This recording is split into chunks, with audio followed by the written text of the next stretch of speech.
एक समय गोरखनाथ जी ने देखा कि स्वामी रामानंद जी काशी में वैष्णव पंथ का ज्यादा प्रचार कर रहे हैं और नाथ पंथ सिकुड़ता जा रहा है। इसीलिए गोरखनाथ स्वामी रामानंद जी के साथ गोष्ठी के लिए काशी शहर में आते हैं। स्वामी रामानंद जी, जो काशी शहर के प्रसिद्ध संत थे और वेदों के मर्मज्ञ ज्ञाता माने जाते थे, उन्होंने अपने 1400 ऋषि शिष्य बना रखे थे और ज्ञान प्रचार के लिए भी उन्हें जगह जगह भेजते थे। उस समय कबीर परमेश्वर जी ने स्वामी रामानंद जी को अपना गुरु धारण कर रखा था।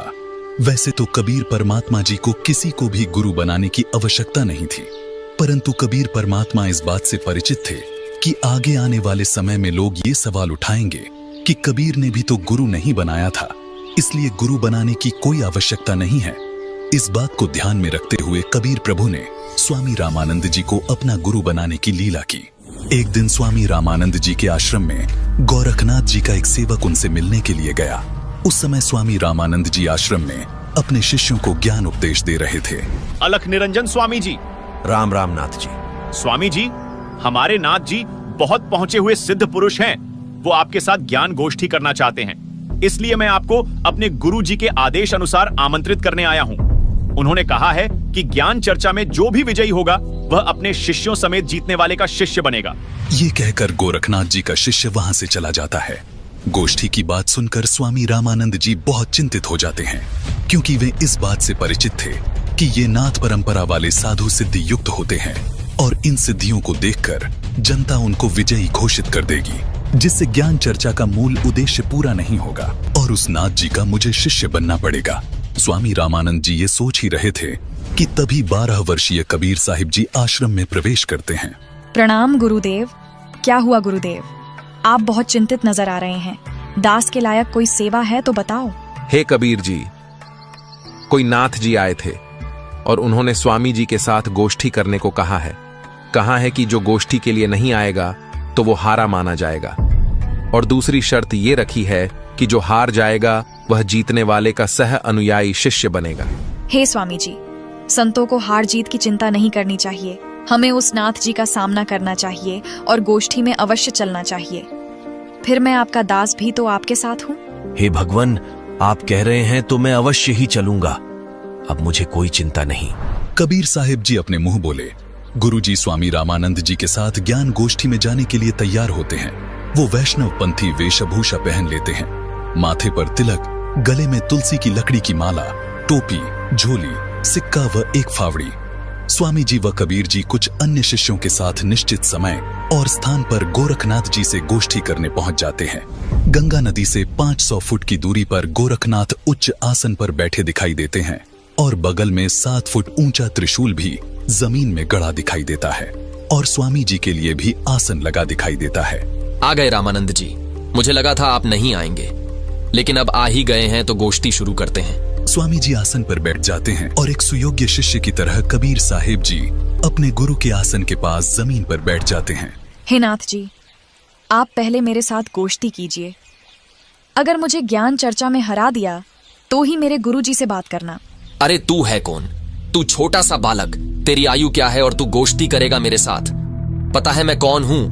नाथ जी, मैं तो कबीर हूँ और मुझे मालूम है कि आप कौन हो। आप गोरखनाथ जी हो। कबीर साहिब जी की बात सुनकर गोरखनाथ सोचते हैं कि इस छोटे से बालक ने मुझे पहचान लिया। तू छोटा सा बालक, तू कब से बैरागी बन गया? नाथ जी, जब से भय वैरागी, मेरी आदि अंत सुधि लागी। धूंधूकार आदि का मेला, नहीं गुरु नहीं था चेला। जब का तो हम योग उपासा, तब का फिरूं अकेला। धरती नहीं जद की टोपी दीना, ब्रह्मा नहीं जद का टीका। शिव शंकर से योगी न थे, जद का झोली शिका। द्वापर को हम करी फावड़ी, त्रेता को हम दंडा। सतयुग मेरी फिरी दुहाई, कलयुग फिरौनो खंडा। गुरु के वचन साधु की संगत, अजर अमर घर पाया। कहें कबीर सुनो हो गोरख, मैं सबको तत्व लखाया। हे गोरखनाथ जी, जब कोई सृष्टि नहीं थी तब मैं अनामी लोक में था। जब मैं अकेला रहता था तब पृथ्वी भी नहीं थी। तब से मेरी टोपी जानो। जब ब्रह्मा, आप और आपके गुरु मचंद्रनाथ आदि सब प्राणियों के शरीर बनाने वाला पैदा भी नहीं हुआ था, तब से मैंने टीका लगा रखा है। अर्थात मैं तब से सत्पुरुष रूप में ही हूँ। सतयुग, त्रेतायुग, द्वापर तथा कलयुग, ये चारों युग तो मेरे सामने असंख्यों बार खत्म हो चुके। हमने सतगुरु वचन में रहकर अजर अमर घर सतलोक को पाया। हे नाथ जी, पूर्ण गुरु से उपदेश लेकर आजीवन गुरु वचन में चलते हुए पूर्ण परमात्मा का ध्यान सुमिरन करके इस अजर अमर सतलोक में जाकर जन्म मरण रूपी अति दुखमय संकट से बच सकते हो। अरे कबीर, तू छोटा सा बालक और ज्ञान देता है गोरखनाथ को। तेरी आयु क्या है? सबसे बड़ा मूर्ख वो है जो मेरी आयु पूछता है, और आप मुझे बालक बता रहे हैं। जो बूझे सोई बावरा, क्या है उम्र हमारी? असंख्य युग प्रलय गई, तब का ब्रह्मचारी। कोटि निरंजन हो गए, परलोक सिधारी। हम तो सदा महबूब हैं, स्वयं ब्रह्मचारी। अरबों तो ब्रह्मा गए, 49 कोटि कन्हैया। 7 कोटि शंभू गए, मोरी एक नहीं प्लैया। कोटि नारद हो गए, मोहम्मद से चारी। देवतन की गिनती नहीं है, क्या सृष्टि विचारी। नहीं बूढ़ा नहीं बालक, ना ही कोई भाट भिखारी। कहें कबीर सुन हो गोरख, यह है उम्र हमारी। असंख्य युग प्रलय में चले गए, तब का मैं अमर हूँ। करोड़ ब्रह्म भगवान मृत्यु को प्राप्त होकर पुनर्जन्म प्राप्त कर चुके हैं। अन्य भगवान जिसका तुम आश्रय लेकर भक्ति कर रहे हो, वे नाशवान हैं। फिर नाथ जी आप अमर कैसे हो सकते हैं?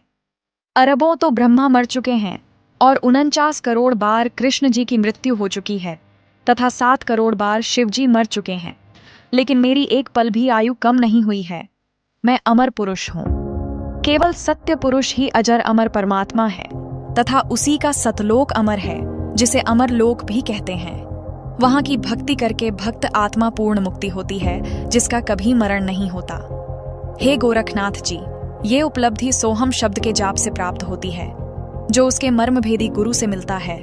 उसके बाद फिर सार नाम मिलता है, और सतलोक में वास तथा सतपुरुष की प्राप्ति होती है।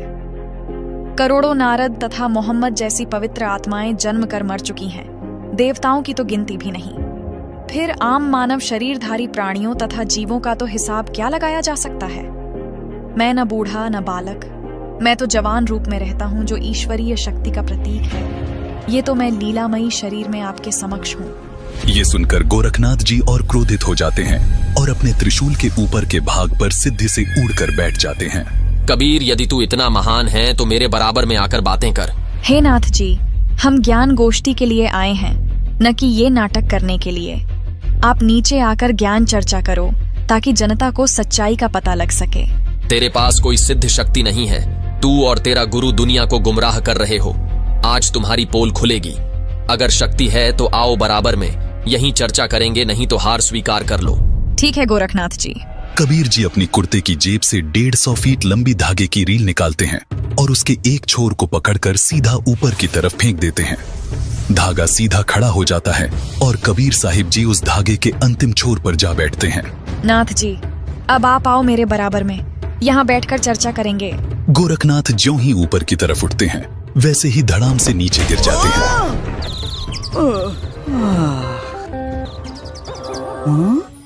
हे कबीर जी, कृपया नीचे आ जाइए और अपने दास पर दया करके अपना परिचय दीजिए। आप कौन शक्ति हैं और किस लोक से आए हैं? हे गोरखनाथ जी, मैं तो अवगत स्थान सतलोक से आया हूँ। मैं तो स्वयं शक्ति से बालक रूप बनाकर काशी में एक लहर तारा तालाब में कमल के फूल पर प्रकट हुआ, जहाँ से नीरू नीमा नामक जुलाहा दंपति मुझे अपने घर ले आए। मेरे कोई माता पिता नहीं है, न ही मेरी कोई पत्नी है, और जो उस परमात्मा का वास्तविक नाम है वही कबीर नाम मेरा है। आपका ज्योति स्वरूप, जिसे आप अलख निरंजन कहते हो, वो ब्रह्म भी मेरा ही जाप करता है। मैं सतनाम का जाप करने वाले साधक को प्राप्त होता हूँ। मेरा शरीर हाड़ चाम का बना हुआ नहीं है। मेरा मूल स्थान सतलोक है, जहाँ सतनाम के जाप के आधार से जाया जाता है। नाथ जी, आप ज्योति निरंजन के जाल में ही फंसे हुए हो। न जाने आपके कितने जन्म हो चुके हैं और कितनी बार आप 84 लाख योनियों में कष्ट उठा चुके हो। यदि आप मेरी शरण में नहीं आते तो आपकी 4 युगों की भक्ति को काल कलयुग में नष्ट कर देता है। हे कबीर जी, मुझे आपकी बात पर विश्वास हो गया है, लेकिन मैं आपकी एक परीक्षा लेना चाहता हूँ। मैं दरिया में डुबकी लगाऊंगा। यदि आप मुझे खोज लोगे तो मैं आपका शिष्य बन जाऊंगा। ठीक है गोरखनाथ जी, छुप जाओ दरिया में। ये सुनकर गोरखनाथ गंगा नदी की तरफ चल पड़ते हैं और साथ में दर्शक भी पीछे पीछे चल पड़ते हैं। गंगा के पास जाकर गोरखनाथ जी गंगा में छलांग लगाकर मछली का रूप धारण कर लेते हैं। कबीर परमात्मा भी गोरखनाथ जी के बाद गंगा दरिया में डुबकी लगा देते हैं और सैकड़ों मछलियों के बीच गोरखनाथ को पकड़कर तथा उनका असली रूप बनाकर उन्हें किनारे पर ले आते हैं। इस प्रकार गोरखनाथ जी ने कबीर साहिब जी को पूर्ण परमात्मा स्वीकार किया और उनके शिष्य बने तथा कबीर साहिब जी से भक्ति प्राप्त की।